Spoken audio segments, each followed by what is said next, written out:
L'état dormi, perdu ou frémi, pas réfléchi, à prophétie qu'a pas accompli, gain tout côté, bon m'a tombé, pays m'gazé, ça t'est annoncé, yo rivé, petite parole, Marie madame, yon laisse qu'elle la fait pour nager, yon go dédiri, chercher la vie, gongo tourni, les noués sa yo, comme Jésus pas loin pour venir, alléluia, qu'un qu'on y a chrétien. Si ou pas droit, qu'on y a même fond vol de face, pas qu'on est oui, pas qu'on est, qu'il est souffle à couper, ranger, marcher, tout sauver, c'est pas bon. Qu'aprier, qu'on y a chrétien, si ou pas droit, qu'on y a même fond vol de face, pas qu'on est oui, pas qu'on est, qu'il est souffle à couper, ranger la vie, qu'on y a c'est marcher, tout sauver. Zot ouais, ou a bien vivre, pourtant ou a souffrir, c'est pour plaisir. Les hommes qu'on y a détruit la vie, si ou est sorti, et puis entrer. C'est fidélité, bon Dieu, qui renouvelle, fait la vie sans condamner, fait de venger, l'homme sans pitié, c'est intérêt qui compte, je vais la finir, c'est tout triste, qu'on n'aime pas, non, je vais te lancer, faut que me sauver, alléluia. Qu'un qu'on y a chrétien, si ou pas droit, qu'on y a même fond vol de face, pas qu'on est oui ou pas qu'on est, qu'il est souffle à couper, ranger la vie ou qu'on y a c'est marcher, tout sauver, c'est pas dans. C'est pas de Gabriel, non. C'est pas de Gabriel, non. Si ou pas droit, comment pas connaître qu'il est souffle à couper, ranger la vie ou qu'on y a c'est marcher, tout sauver. Ranger la vie ou qu'on y a c'est marcher, tout sauver. Ranger la vie ou qu'on y a c'est marcher, tout sauver. Ranger la vie ou qu'on y a c'est marcher, tout sauver. Tout sauver.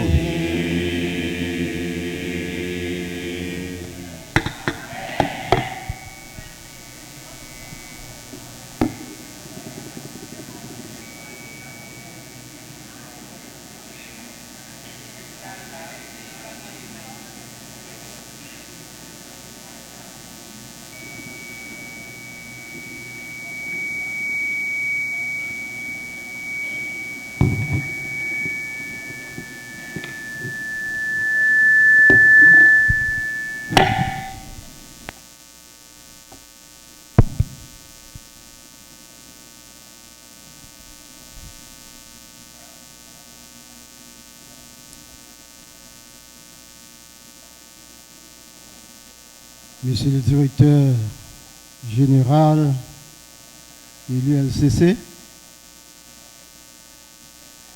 Mesdames, Messieurs, les représentants des autorités politiques, Mesdames, Messieurs, les représentants des autorités policières,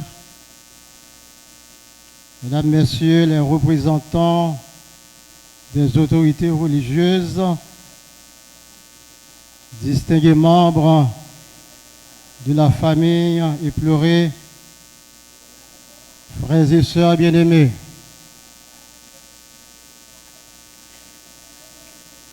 Nous sommes réunis dans cette enceinte ce matin pour rendre un culte d'action de grâce au Seigneur. Je dis bien, culte d'action de grâce. Je ne parle pas de cérémonie funèbre, mais je dis culte d'action de grâce,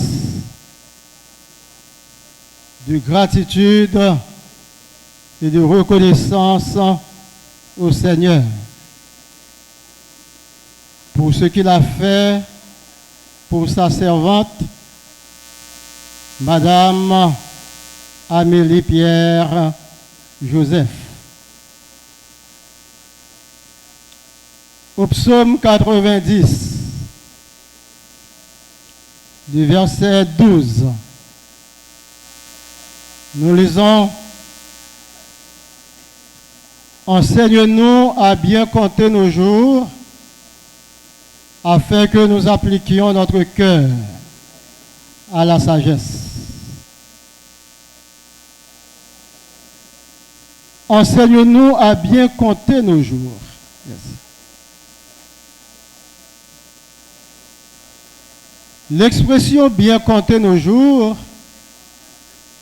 peut aussi être rendue par bien gérer notre temps. Et notre présence ici, c'est pour dire merci au Seigneur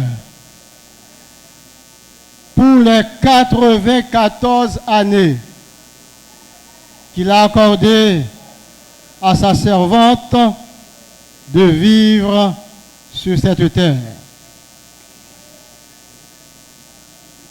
C'est la première raison pour laquelle nous sommes venus rendre ce culte d'action de grâce au Seigneur.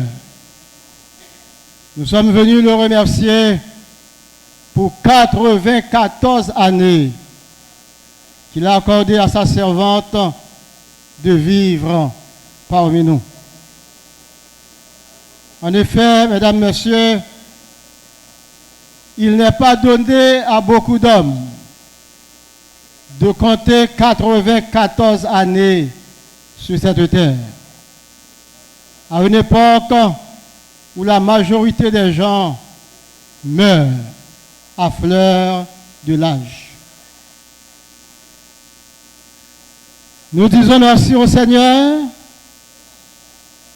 pour les 94 années que sa servante a bien compté sur cette terre.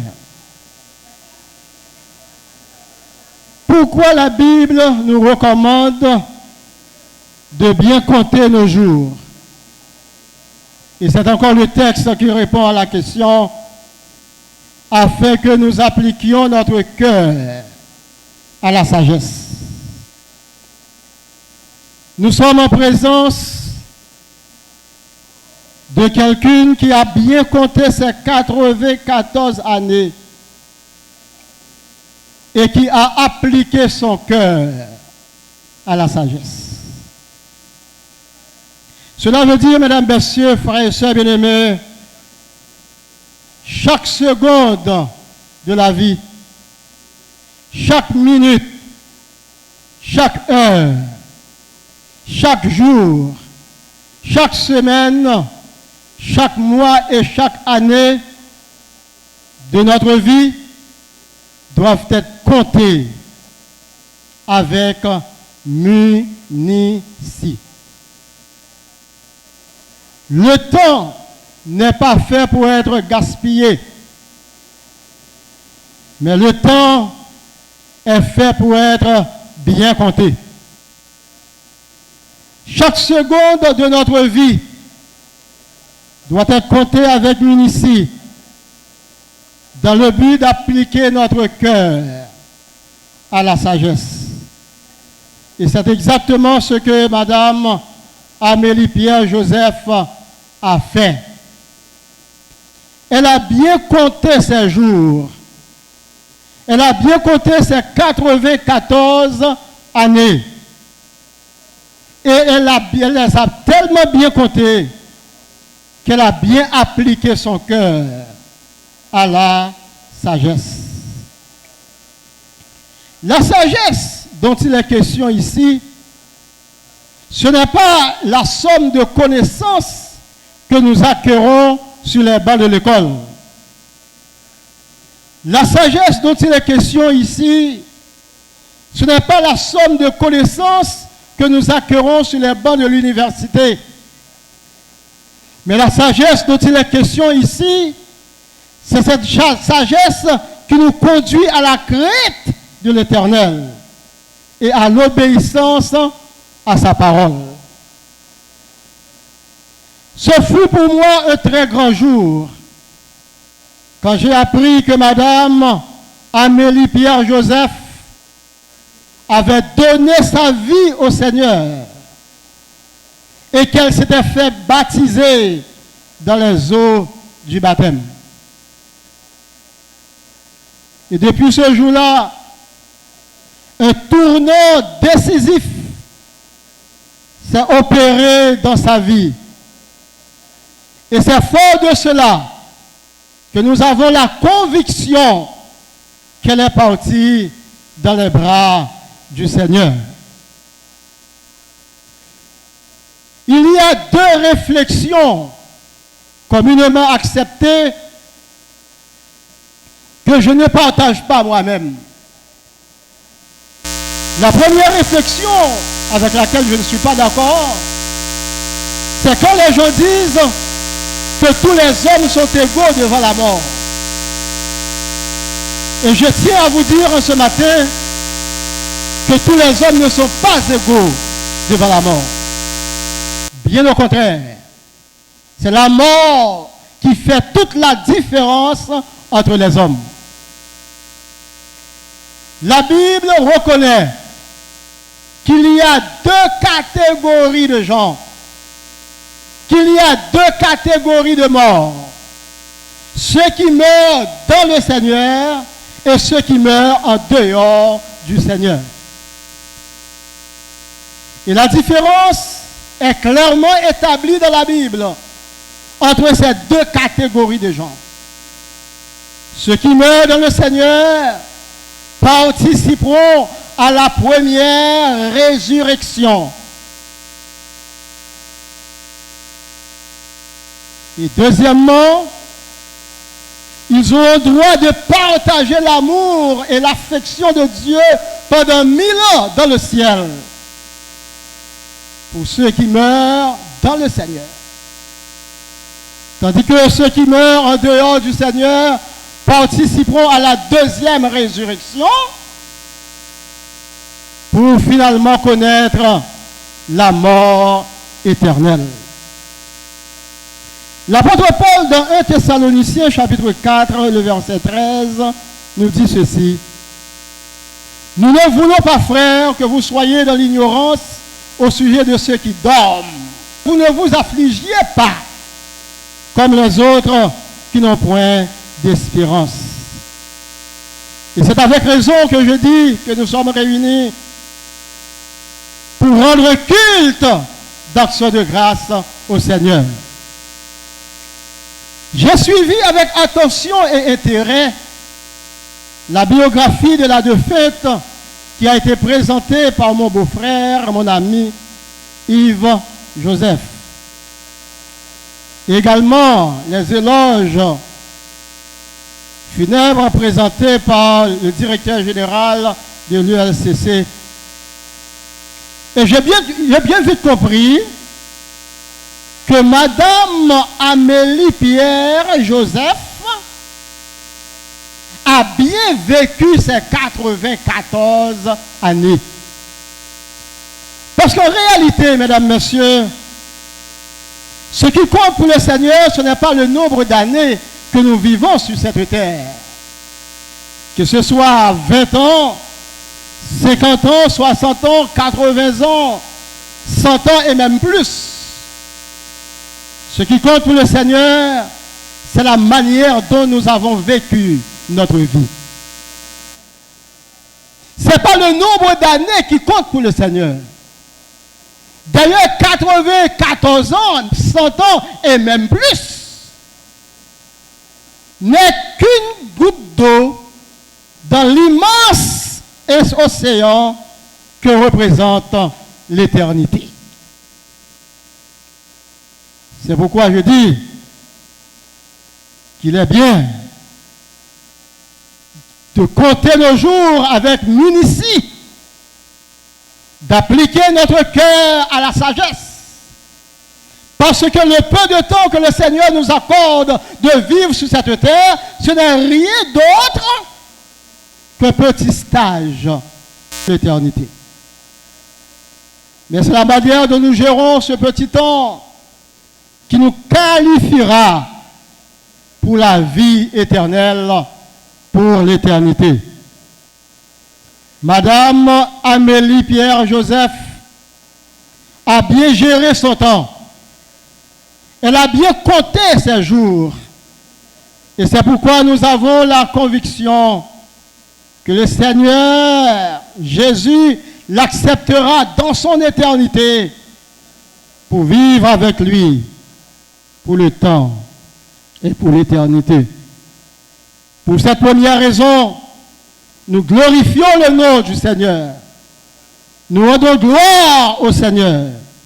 Nous nous rendons ce culte qui lui est dû pour ce qu'il a fait pour sa servante pendant les 94 années. Mais il y a une autre bonne raison pour laquelle nous sommes venus rendre ce culte d'action de grâce au Seigneur. La deuxième raison, c'est pour les bonnes œuvres que Madame Amélie Pierre Joseph a accomplies sur cette terre. Et c'est avec cette deuxième réflexion que je ne suis pas d'accord. Quand les gens disent, quand nous mourons, nous partons les mains vides. C'est faux. La Bible n'enseigne pas ça. La Bible dit, quand nous mourons, nous partons avec nos œuvres. Et cela, qu'elles soient bonnes ou mauvaises.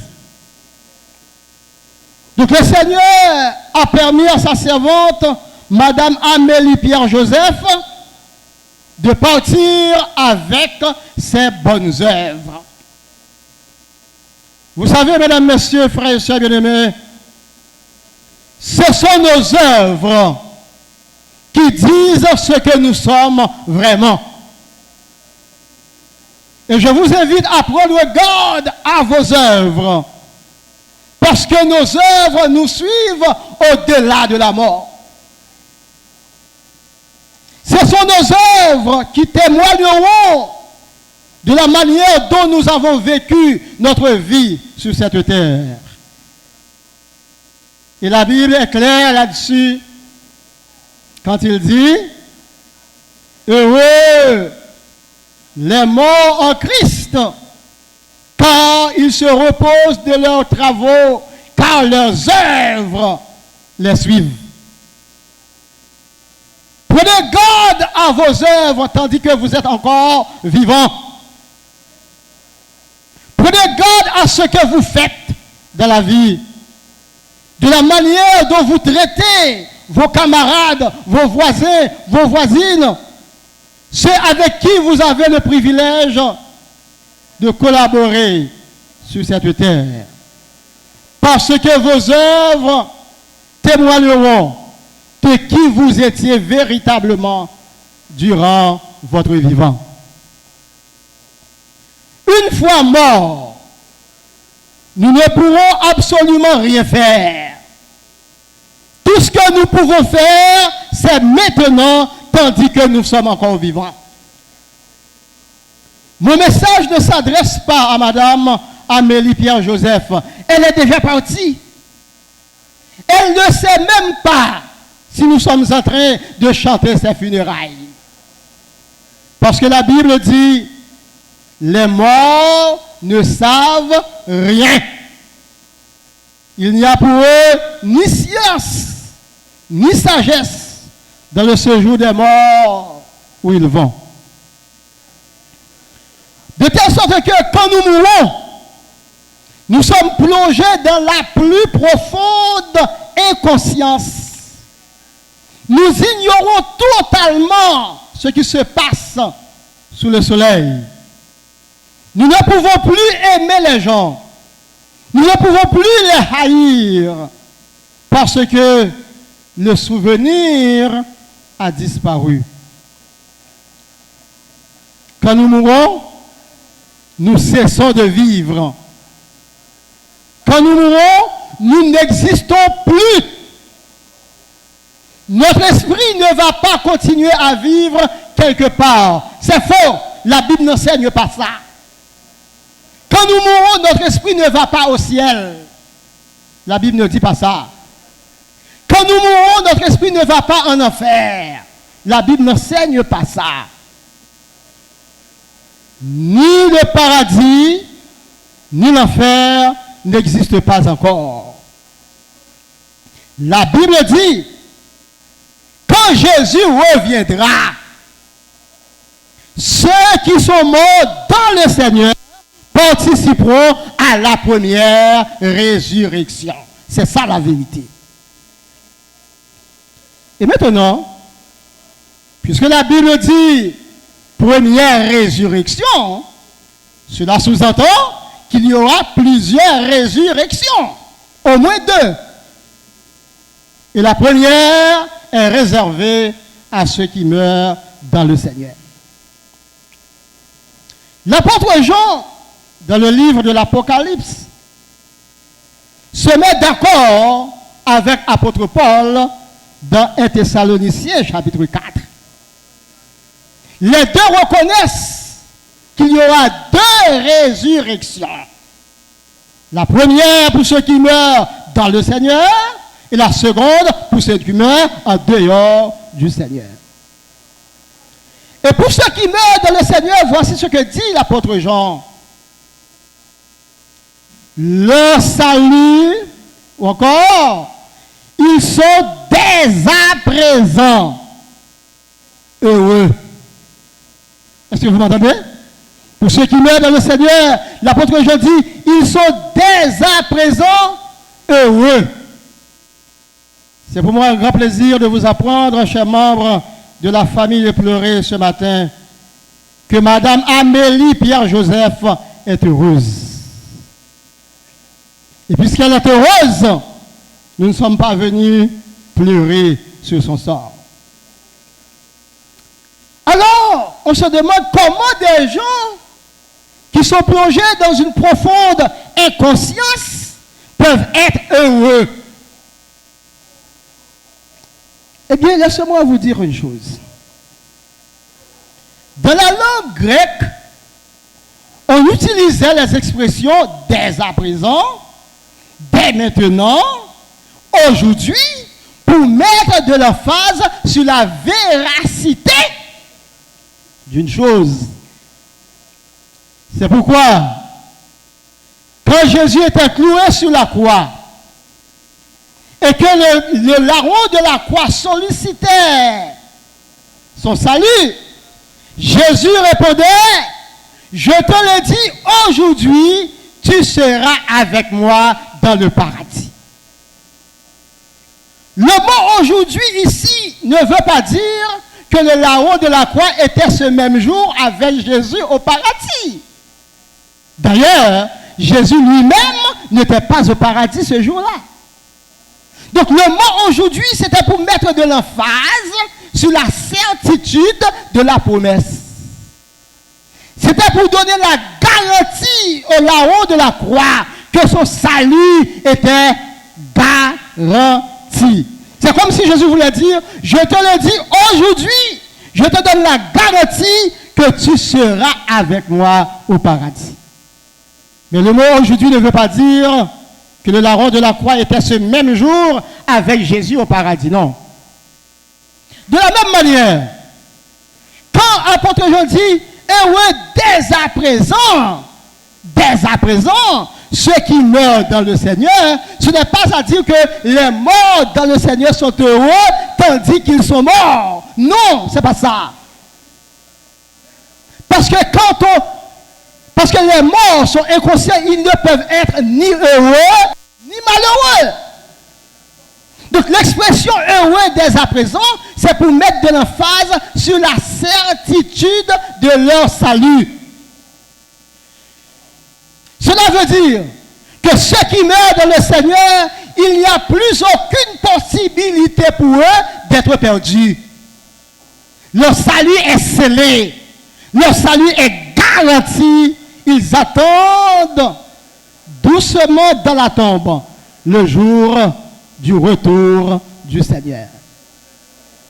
Et c'est exactement ce qui se passe pour Madame Amélie Pierre Joseph. Elle a vécu 94 bonnes années. Elle a bien compté ses jours. Elle a appliqué son cœur à la sagesse lorsqu'elle s'est donnée au Seigneur et elle a reçu le baptême évangélique. Cette sagesse qui conduit à l'obéissance au commandement de Dieu, à la crainte de Dieu. Et deuxièmement, elle a profité de ses 94 années pour accomplir de bonnes œuvres, pour faire l'éducation de ses enfants, pour qu'ils soient des citoyens utiles pour la famille, pour le pays, pour le monde entier. Donc c'est une dame qui a accompli de bonnes œuvres. Elle n'est pas partie les mains vides, comme on le dit communément.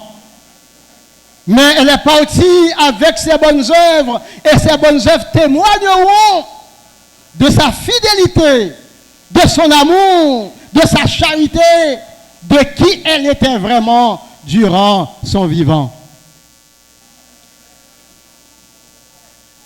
Et puisque la Bible dit que les morts en Christ sont heureux dès à présent, et que l'expression dès à présent veut dire que leur salut est garanti, qu'il n'y a plus aucune possibilité pour eux d'être perdus, nous pouvons donc dire avec conviction que Madame Amélie Pierre Joseph est allée se reposer pour attendre la première résurrection. Et fort de cela, je dis qu'elle est heureuse. Et maintenant, mesdames, messieurs, frères et sœurs bien-aimés, chers membres de la famille éplorée, qu'est-ce que Madame Amélie Pierre Joseph nous a laissé en propre? Qu'est-ce qu'il nous a laissé vraiment? Eh bien, avant de mourir, elle nous a montré le chemin. C'est le plus grand héritage qu'elle a légué à ses enfants, ses petits-enfants, les membres de sa famille.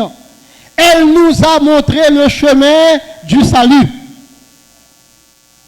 Parce que quelques grands érudits que nous puissions être, quelques fortunes que nous puissions posséder, cela ne veut absolument rien dire si nous n'avons pas la garantie de notre salut. Et cette garantie, nous l'avons en Jésus-Christ, notre Sauveur. Ce n'est pas parce que nous avons fait de bonnes choses que nous sommes sauvés. Ce n'est pas parce que nous avons vécu beaucoup d'années que nous sommes sauvés. Nous sommes sauvés parce que, un, Jésus est mort pour nous, et deux, que nous l'avons accepté comme notre Seigneur et notre Sauveur. Et c'est ce chemin que Madame Amélie Pierre Joseph nous a indiqué, nous a montré. Et tout ce que nous pouvons faire ce matin, c'est de suivre ce chemin. Avant de m'asseoir, laissez-moi vous dire, mesdames, messieurs, que la mort n'entrait pas dans le plan de Dieu pour nous. Le plan de Dieu pour chacun de nous, c'était de vivre dans le bonheur, dans la sécurité et dans la paix. Et cela pour l'éternité. Nous ne devrions jamais connaître de maladie, voire la mort. Le plan originel de Dieu pour ses enfants, aussi bien que pour Madame Amélie Pierre Joseph, c'était de vivre dans le bonheur, dans la paix, éternellement, sans jamais connaître de maladie ou de la mort. Mais vous savez une chose, c'est que cette vie éternelle de bonheur était conditionnelle. Il fallait à nos premiers parents de ne pas toucher à l'arbre qui était défendu dans le jardin d'Éden. Et l'arbre défendu dans le jardin d'Éden, c'était l'expression de la souveraineté, de l'autorité de Dieu dans ce jardin.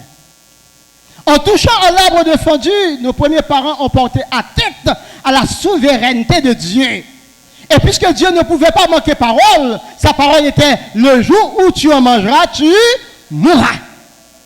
Donc le salaire du péché, c'est la mort. De telle sorte que, immédiatement après la désobéissance, tous les hommes du monde entier sont mortels.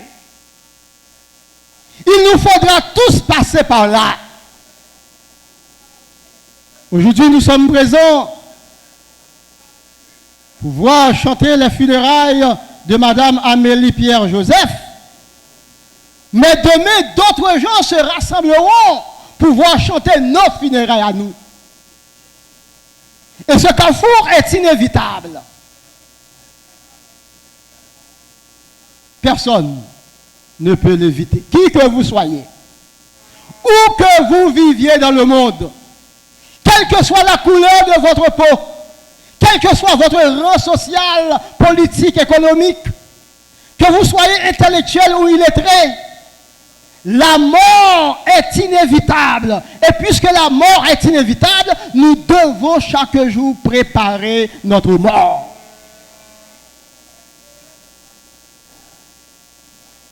C'est chaque jour que nous devons nous préparer à mourir.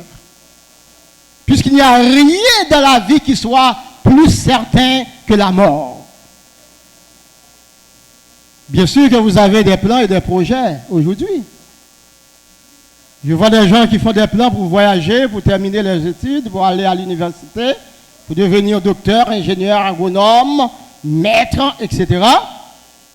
Mais rien ne dit que vous allez avoir le temps de concrétiser tous ces rêves.